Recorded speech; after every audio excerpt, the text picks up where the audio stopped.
திருக்காட்டுப்பள்ளி நாகப்பட்டினம் மாவட்டம் சீர்காழி வட்டம் திருவெண்காடு தரங்கம்பாடி செல்லும் வழியில் 2 கிலோமீட்டர் தூரத்தில் இந்த கோவில் இருக்குது. இறைவன் ஆரண்யேஸ்வரர், இறைவி அகிலாண்ட நாயகி, விருட்சம், பன்னீர் மரம், தீர்த்தம், அமிர்த தீர்த்தம், சோழநாடு காவிரியின் வடகரையில் அமைந்திருக்கு. இங்கே சம்பந்தரும் அப்பரும் பதிகம் பாடியிருக்காங்க.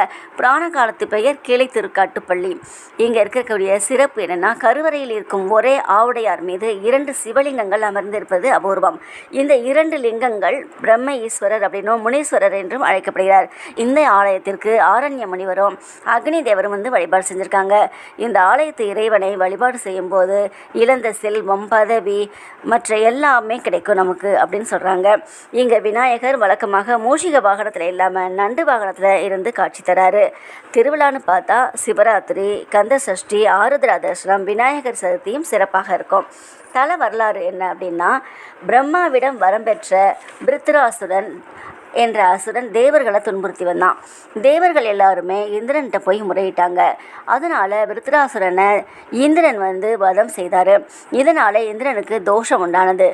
தேவலோக பதவியும் போச்சு. அதனால் பதவி கிடைக்கவும் தனக்கு தோஷம் நீங்கவும் என்ன செய்கிறது அப்படின்னு குருவிட கேட்குறாங்க. குரு சொல்கிறாரு, நீ போய் பூலோகத்தில் இருக்கும் சிவபெருமானை வணங்கி விமோச்சனம் பெறுவாயாக அப்படின்னு சொல்கிறாரு. அதன்படி பூலோகத்துக்கு பல திருத்தலங்களுக்கு வராரு இந்திரன். இந்த தலத்துக்கு வரும்போது, அதாவது அடர்ந்த வனத்தின் மத்தியில் இறைவன் சுயம்பு மூர்த்தியாக காட்சி தராரு.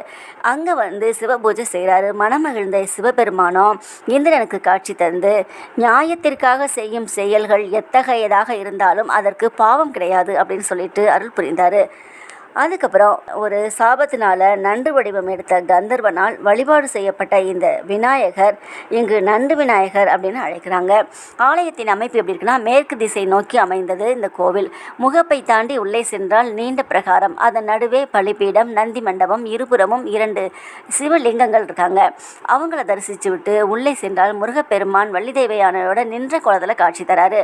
வடக்கு பிரகாரத்தில் சண்டிகேஸ்வரர் இருக்காங்க. ஆலயத்திற்கு தலவிருட்சமும் நடுவில் இருக்குது. கிழக்கு பிரகாரத்தில் பைரவர், சண்டிகேஸ்வரர், சூரியன் மற்றும் தெற்கு பிரகாரத்தில் தட்சிணாமூர்த்தி 6 முனிவர்களோட காட்சி தராங்க. மேற்கு திருச்சுற்றில் கட்கட மகா கணபதியும் காட்சி தராரு. கடகராசிக்காரங்க இங்கே வழிபாடு செய்தால் தோஷம் நீங்கும். ஆலயத்தின் கிழக்கு திருச்சுற்றில் இருக்கும் பிரம்மேஸ்வரரை பூஜை செய்து வழிபாடு செய்தால் 100 அஸ்வமேத யாகம் செய்த பலன் கிடைக்கும். அன்னை அகிலாண்ட நாயகி தென் திசையை நோக்கி நின்ற குளத்தில் புன்னகையோட அருள் பாலிக்கின்றார். இறைவன் கருவறையில் சதுர பீடத்தில் ஆவுடையாரின் மேல் மேற்கு திசை நோக்கி அமர்ந்து அருள் பாலிக்கின்றார்.